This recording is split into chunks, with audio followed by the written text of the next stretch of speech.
इयत्ता 9वीत शिकणारी श्रावणी सायंकाळी शाळा सुटल्यानंतर आपल्या भावासोबत घरी जात होती. पालकांनो, काय घडलं लक्षपूर्वक पहा. त्याआधी AM मराठी न्यूजला जरूर सबस्क्राईब करा. याबाबत मांडवगण फराटा पोलिसांनी दिलेल्या माहितीनुसार देवीदास नानासो थोरात यांच्या फिर्यादीवरून श्रावणी देवीदास थोरात वयवर्ष 15 इयत्ता 9वी आणि तिचा भाऊ निरंजन देवीदास थोरात वयवर्ष 13 इयत्ता 7वी हे दोघे वागेश्वर विद्याधाम प्रशालेत शिकत होते.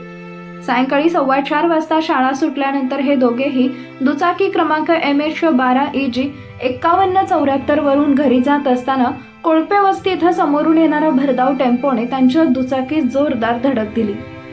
ही धडक इतकी जोरदार होती की टेम्पो चालकानं दोनही मुलांना 50 फूट फरफटत नेले. यावेळी श्रावणी हिला गंभीर दुखापत झाल्याने जागेवरच मृत्यू झाला. तसेच भाऊ निरंजन यास गंभीर जखमी अवस्थेत खासगी हॉस्पिटलमध्ये दाखल करण्यात आले. तिच्या पाठीमागे बसलेला तिचा भाऊ थोडक्यात बचावलाय. अपघात झाल्यानंतर टेम्पो चालक मुलांना मदत न करताच पळून गेला.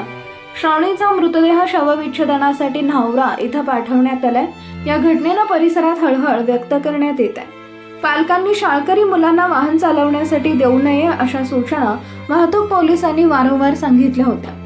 ग्रामीण भागात अजूनही पालक दुचाकी गाड्या अल्पवयीन मुलांच्या हातात देतात, त्यामुळे असे अनुचित प्रकार होतात. यात चूक कोणाची यापेक्षा मुलांच्या हातात वाहनं देऊ नयेत असे आवाहन वाहतूक पोलिसांनी केलंय. या घटनेचा पुढील तपास शिरूर पोलीस करत आहेत.